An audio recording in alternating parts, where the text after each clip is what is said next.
কবর জগতে কোনো স্বাদ নাই, কবর জগতে কিচ্ছু নাই, মাটি আর মাটি।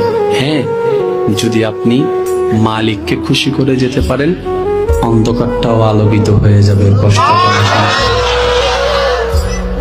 আপনার কবরের চিন্তা আপনি করেন, আমার কবরের চিন্তা আমি করব। আপনি আমাকে বেশি থেকে বেশি উৎসাহ দিতে পারবেন, ভাইয়া কবরটা সাজাইলা, সারা জীবন শান্তিতে থাকতে পারবেন। এটা হচ্ছে মুসলমানের নিয়ম। বলেন, কবর প্রতিদিন ডাক দিয়ে বলে আনা বাইতুদ দুধ। প্রত্যেকের কবর প্রত্যেককে ডেকে বলে, ও আল্লাহর বান্দা, জানো আমি পোকামাকড়ের ঘর, পোকামাকড়ের ঘর। তুমি তো সেই বান্দা যে একটা মশা কানের পাশ দিয়ে উড়ে গেলে তোমার ঘুম বন্ধ হয়ে যায়, চোখ মিলে যায়। একটা মশার গুনগুন আওয়াজ সহ্য করতে পারো না। একবার কয়েল, একবার অ্যারোসল,